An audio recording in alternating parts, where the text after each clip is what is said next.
Voilà, donc nous continuons notre cours, notre exposé, disons, sur la psychologie, la philosophie du vivant. Nous avions vu donc la dernière fois les sens externes, les 5 sens externes qui sont infaillibles, qui ne peuvent pas se tromper, contrairement à ce que disait Descartes. Et nous voyons aujourd'hui les 4 sens internes que sont le sens commun, l'imagination, l'estimative ou la cogitative, et enfin, quatrièmement, la mémoire. Donc ces sens internes sont dans la partie sensible de l'âme, hein, la partie de l'âme sensible, sont une faculté sensible. Alors d'abord, le sens commun n'est pas ce que l'on entend ordinairement dans le langage courant par le bon sens. Il ne faut pas confondre le sens commun au sens technique du terme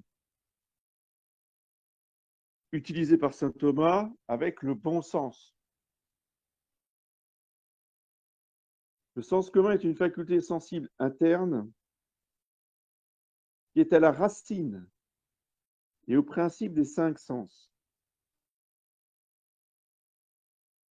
Saint Thomas nous dit, c'est une puissance de sentir dans tous les organes. Donc, vous voyez, c'est le principe même de la sensation. Ce sens commun dans l'âme, si vous voulez, joue un peu l'intermédiaire entre le système nerveux et le cerveau. On pourrait aussi le nommer conscience sensible.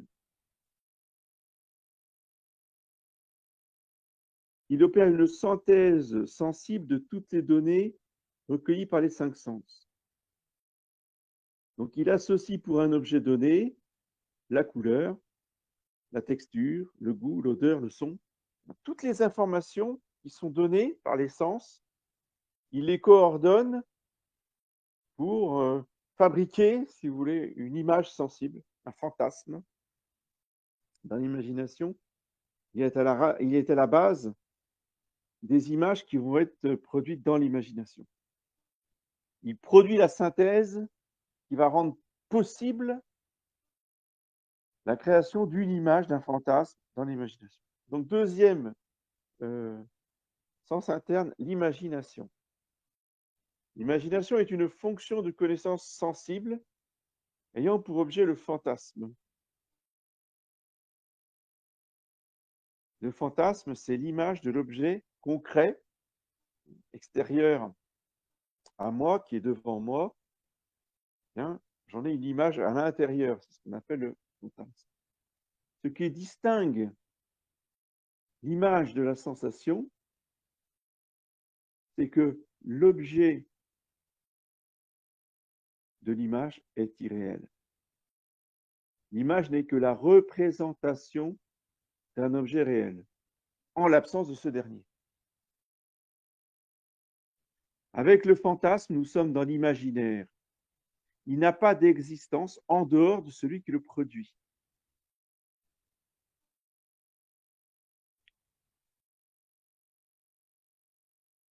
L'imagination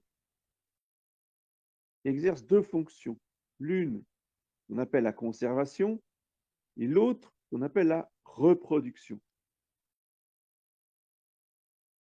D'abord, la conservation.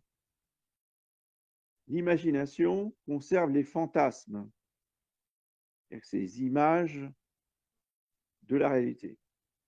Mais ce n'est pas la mémoire, attention, il ne faut pas confondre les deux. Alors, je l'ai dit déjà dans les exposés précédents, dans la philosophie thomiste, on est extrêmement précis. On n'utilise pas un mot pour un autre. Donc la mémoire est une autre faculté interne qui a un rôle très précis. Ce n'est pas simplement un stockage d'images. Dans l'imagination, il y a un stockage d'images, de fantasmes. Souvent, une grande partie de ces fantasmes sont liés à des émotions, voire à des traumas, qui sont des émotions extrêmement fortes. Et comme c'est douloureux, comme le corps éprouve des douleurs, voire des malaises, et à l'évocation de ces images, eh bien, elle les oublie, entre guillemets, elle les met de côté. Elle les oublie pas en fait, mais elle les met de côté. Elle les fait passer sous la conscience, ce qui fait qu'on ne s'en rappelle plus. Vous connaissez peut-être ces études sur les viols d'enfants où les personnes concernées oublient totalement pendant des années, presque je crois jusqu'à l'âge de 40 ans, d'après les psychologues, et ça ne revient que à l'âge adulte beaucoup plus tard, mais ils effacent, la personne efface complètement les souvenirs. C'est pas pour ça que les souvenirs ne sont pas là. Ils sont inconscients. Et justement, parce qu'à un certain âge, ils peuvent remonter justement à la conscience. Donc, ils sont toujours là. L'imagination n'oublie jamais. La reproduction, la réminiscence consiste à prendre conscience de la forme conservée, à former une image expresse à partir de l'image impresse. Alors, l'image expresse, l'image impresse, on en reparlera au moment de l'abstraction avec le rôle de l'intelligence. Donc, l'image impresse, c'est le fantasme en lui-même. Et l'imagination, déjà, va pouvoir, avec l'intervention de l'intelligence, transformer l'image impresse dans une image expresse et à une image générale. Le fantasme est un objet singulier. C'est l'objet singulier que j'ai devant moi, dont je fais la synthèse avec les couleurs, le goût, comme j'ai dit. Maintenant, de cet objet-là dont j'ai l'image dans l'imagination, je vais pouvoir créer une autre image générale, pas abstraite. On n'est pas dans l'abstraction. L'abstraction, c'est l'œuvre de l'intelligence. Là, on est dans la généralisation de l'image. Donc l'image express est une image générale qui va bien au-delà de l'objet que j'ai devant moi. Comment se fait ce phénomène? Eh bien, c'est tout simplement la fonction vitale de l'imagination. Elle est innée, spontanée. Il n'y a pas de réflexion à faire particulièrement là-dessus. C'est naturel. L'imagination se distingue de la sensation en ce que la sensation présente l'objet. Je vous rappelle ce qu'on avait dit dans le précédent exposé. La sensation, c'est la relation entre le sujet et l'objet. La sensation présente un objet concret, réel, singulier, et le met en relation avec le sujet.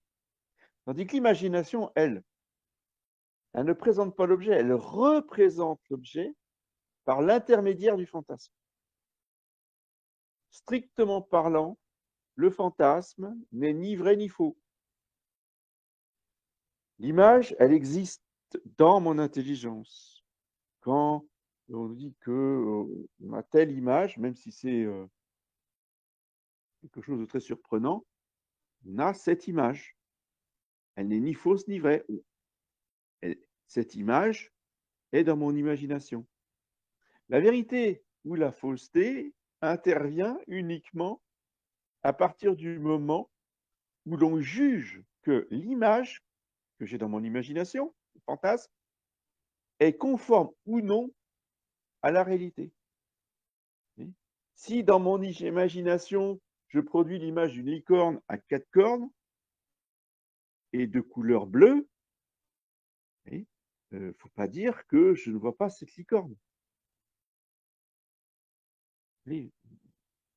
Oui, effectivement, j'imagine bien cette licorne. Sauf que cette licorne que je vois dans dans mon imagination, n'existe pas dans la réalité. Ça, c'est une vérité.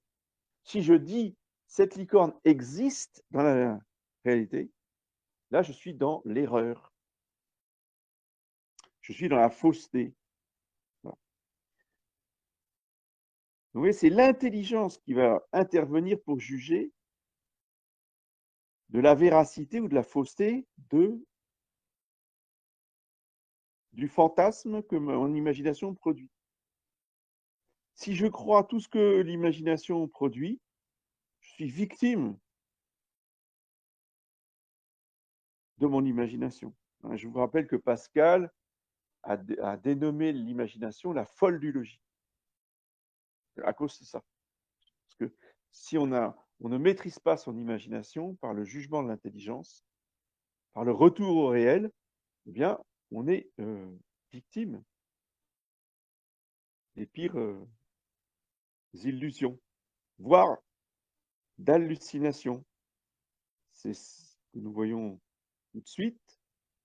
Ce sont des conséquences, vous voyez, de ce qu'on vient de dire sur les fantasmes et l'imagination. L'illusion et l'hallucination.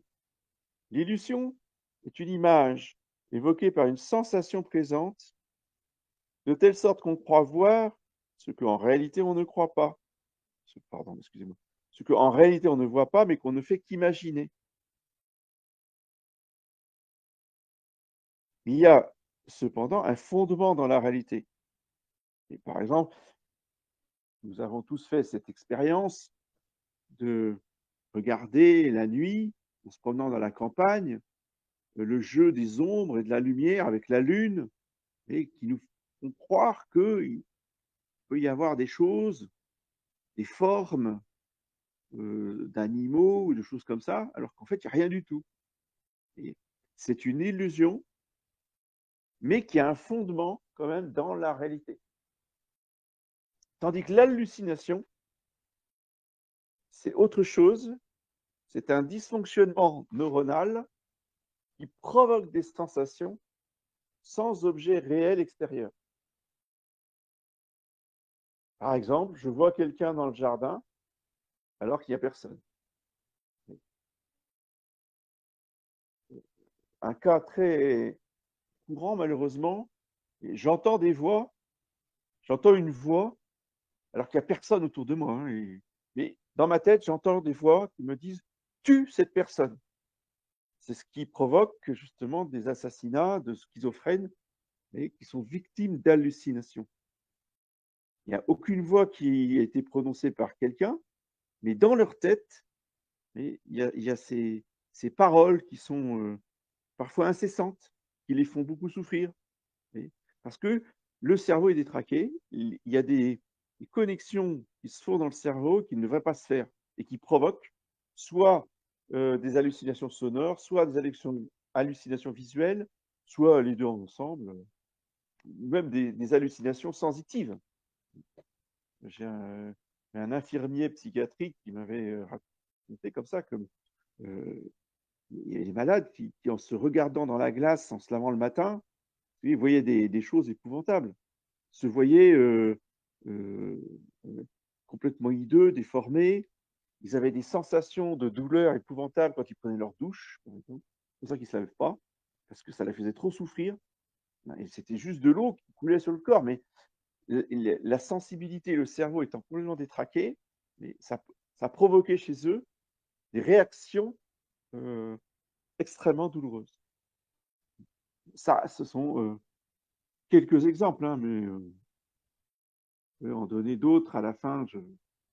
Fin d'exposé, je vous laisserai la parole et vous pourrez intervenir pour donner éventuellement des exemples que vous connaissez. Troisième sens interne, l'estimative ou la cogitative. Alors l'estimative appartient aux animaux, la cogitative appartient aux hommes. C'est la même fonction interne. L'estimative est une fonction de connaissance sensible dont l'objet est l'utilité ou la nocivité des choses perçues. Cette notion d'utilité ou de nocivité est perçue dans le futur. Elle n'est pas présente. Elle est le fruit soit de l'expérience sensible passée, soit pour des animaux qui viennent de naître ou qui sont tout jeunes, qui n'ont pas l'expérience, eh bien, elle est innée. C'est ce qu'on appelle l'instinct animal. Et il n'y a pas besoin que la maman apprenne à la souris que le chat va la manger. La petite souris qui vient de naître depuis quelques jours sait très bien quand elle sent l'odeur du chat arriver qu'il faut partir à toute vitesse parce que sa vie est en danger. Vous prenez le même exemple avec le petit agneau vis-à-vis du loup ou de la gazelle vis-à-vis du lion. Il n'y a pas besoin de leur expliquer que le lion va être très nocif pour eux, donc pour elle. Donc il y a l'instinct de survie qui fonctionne immédiatement. C'est ce qu'on appelle l'estimative. Pour l'homme, saint Thomas appelle cet instinct interne la cogitative. Pourquoi cogitative? Parce qu'elle est propre à l'homme intelligent. L'intelligence joue son rôle dans cet instinct, dans cette intuition, si vous voulez, qui estime ce qui va se passer dans le futur. La cogitative s'applique donc aux situations complexes des comportements humains. Donc ça, les animaux sont capables d'avoir ce genre d'évaluation. C'est ce qu'on appelle l'expérience, qui est à la base de la sagesse. Elle doit être particulièrement développée, parce que ça se travaille, évidemment, c'est un sens interne, donc il doit être travaillé particulièrement par les chefs et les responsables, les parents, les éducateurs, etc. Quatrième sens interne, la mémoire.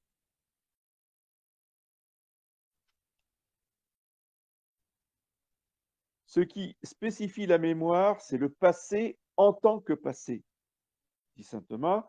Elle conserve les images du passé avec la notion d'avant et d'après, subjective, c'est-à-dire d'un passé personnel.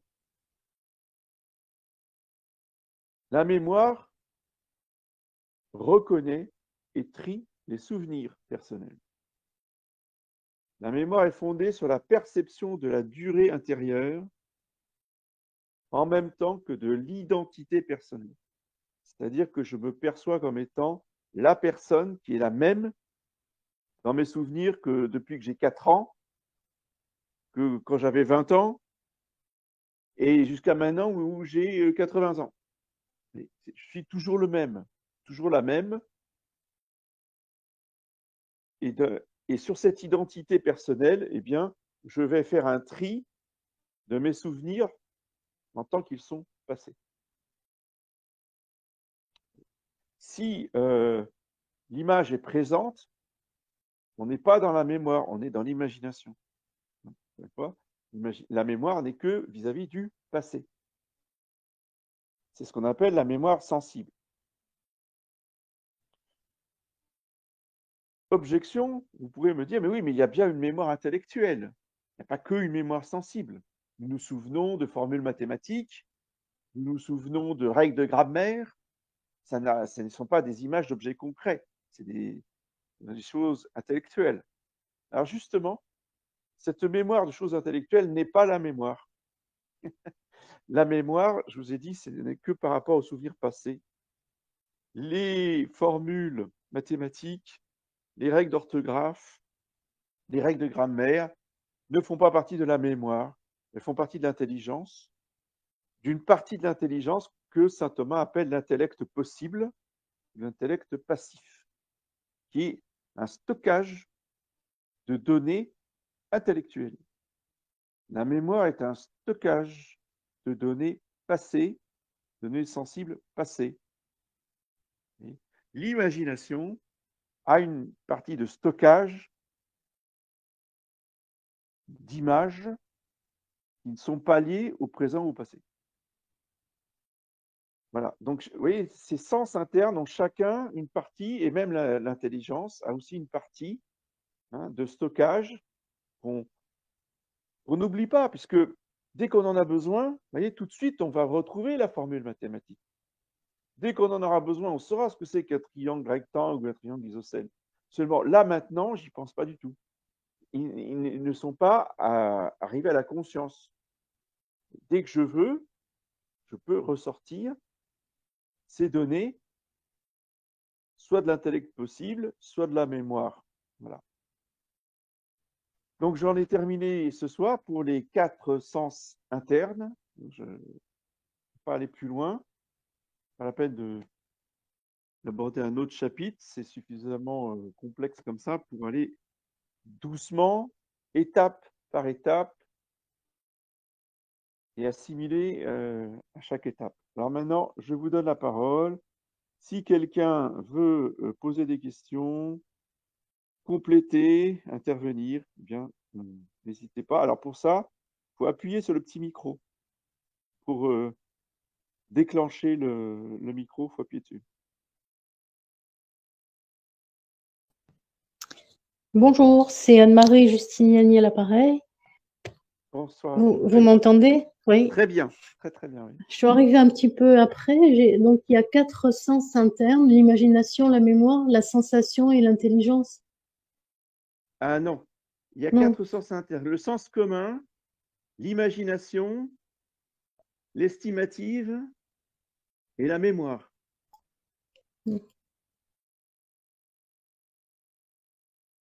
Sens commun, imagination, estimative et mémoire. Okay. Voilà. Oui. Est-ce que vous auriez quelque chose à rajouter par rapport à l'hallucination ou aux illusions? Alors, donc l'hallucination, vous l'avez classée dans l'imagination. De Enfin, dans les troubles l'imagination. de l'imagination. Oui. D'un point de vue médical, ce que je peux dire, ce que je, par rapport à l'hallucination, on considère que les hallucinations sont un dysfonctionnement neuronal avec plutôt chimique, mais on n'en connaît pas vraiment la cause. Alors, il y a des hallucinations particulières comme les hallucinations visuelles qu'on retrouve plus dans les tumeurs, dans les grosses, dans les pathologies visibles au scanner ou à l'IRM. Oui. Également les hallucinations visuelles dans les sevrages alcooliques. Un alcoolique qui ne déclare pas son alcoolisme et qui est opéré, par exemple, au bout de 5-6 jours d'hospitalisation, il n'aura pas eu donc ni d'alcool ni de traitement pour suppléer à ses carences. Oui. Donc, avoir des bêtes sur les murs, ça va être des imaginations visuelles, des petites bêtes qui montent, qui tombent du plafond. Il va être. On appelle le délirium tremens, c'est ça? Voilà, délirium tremens. Ça va grouiller sur lui. Et c'est très organique. Et les hallucinations auditives sont plus dans le registre psychiatrique pur. On ne sait pas trop dans la schizophrénie, la psychose. Voilà ce que je peux dire. D'accord. Et après, il y a des pathologies plus spécifiques, comme chez la personne âgée, les dames âgées qui ont des hallucinations un peu sensitives. Oui. On leur envoie des petites décharges électriques sur le corps. Qui passent par les gaines de l'électricité, le voisin, c'est souvent, voilà, il y a un petit délire persécutif associé à des petits sévices physiques. Voilà, c'est des petites vignettes peut-être oui, mais c'est qui éclairent un peu. Intéressant, oui, tout à fait. Voilà. Ça permet de reconnaître, de ne pas être dans l'inconnu si on a affaire à ces personnes-là. C'est ça qui est bien. Voilà, c'est du concret. Après, pour les causes sous-jacentes, je pense qu'on est encore dans le brouillard. Oui, mais même au niveau médical. C'est ça. Mais même au niveau philosophique, puisque en préparant cet exposé-là, je lisais que même saint Thomas disait qu'il y a un côté très mystérieux, même dans le fonctionnement de l'imagination. Oui, Donc, l'IRM, la technologie moderne a fait reculer le mystère beaucoup, mais ne l'a pas du tout résolu. non, On a avancé un peu plus, mais c'est tout. Alors, oui, après, corrigez-moi si je dis des bêtises, hein, mais d'après saint Thomas, vous voyez, l'âme sensible, qui a ses 4 sens internes, donc ses 4 facultés, l'âme est spirituelle, mais elle utilise des outils qui, eux, sont corporels, puisqu'ils sont sensibles. La mémoire est localisée dans le cerveau. Et en plus, maintenant, avec l'IRM, on voit très bien que quand on utilise la mémoire, justement, elle se colorise. oui, Pareil pour l'imagination, c'est une autre zone du cerveau. oui, Donc, c'est important de comprendre que la partie sensible de notre âme est très liée à notre corps et en particulier au cerveau. Alors que l'intelligence et la volonté, qui sont purement spirituelles, ne peuvent pas être localisées.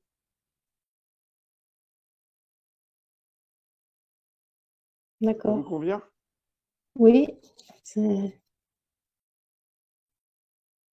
je suis un peu perdue par rapport aux quatre données de départ, le sens commun, l'imagination, l'estimative et la mémoire.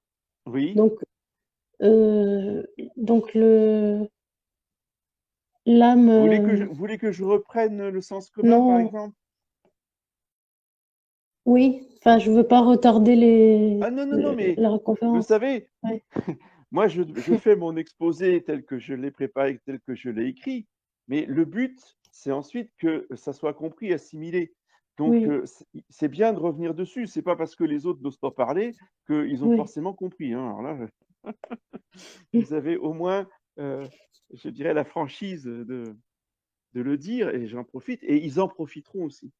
Donc, le sens commun, si vous voulez, c'est la racine et le principe des 5 sens. C'est ce qui permet aux 5 sens de fonctionner.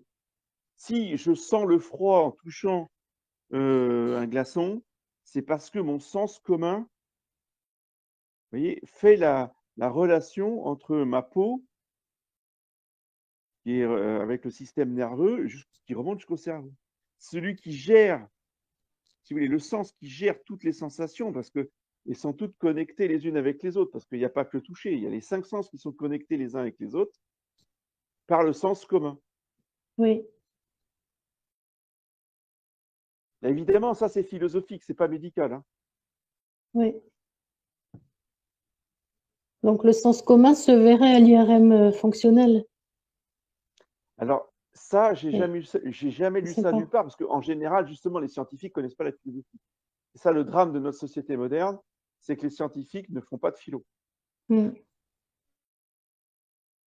Donc, le sens commun étant si vous voulez, une partie de l'âme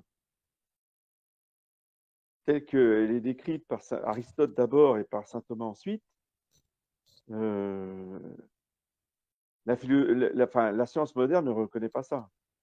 Ils reconnaissent juste les 5 sens et la mémoire, l'imagination. Mais vous voyez, l'explication, les relations qu'il y a entre les choses, ça, ils ne font pas. Ça, c'est la philo. oui, oui. Donc, point d'interrogation pour le sens commun. On- Pourquoi point d'interrogation? Pour si ça pourrait se voir sur une Ah oui, IRM fonctionnelle. exactement. Point d'interrogation. Voilà, c'est ça. Ouais, Ça serait intéressant. Peut-être que ça a été fait, mais il y a une autre personne qui m'a suggéré que ça serait intéressant aussi de faire un IRM pendant que quelqu'un a une crise de possession ou pendant un exorcisme ah, de quelqu'un ah de oui, possédé, pour savoir oui, si le démon utilise les sens internes ou bien est-ce qu'il plonge la personne dans un coma et c'est lui qui fait tout le travail sans utiliser le cerveau de la personne. Vous voyez ce que je veux dire? oui. Ouais, un Et petit ça, peu. c'est des choses qu'on fera quand on aura de nouveau une influence dans la société. Oui. Mais c'est des questions intéressantes. Ah oui. Si je peux dire quelque chose par rapport à mon Vite, métier, oui. euh, Expliquez peut-être aux autres personnes quel est votre métier, oui, alors je s'il suis vous plaît. psychiatre en cabinet libéral, mais j'ai fait 4 ans dans les hôpitaux. Voilà. Et donc parmi les personnes qui ont eu des hallucinations ou des délires, donc vous disiez donc délire visuel, auditif et Oui, un peu sensoriel.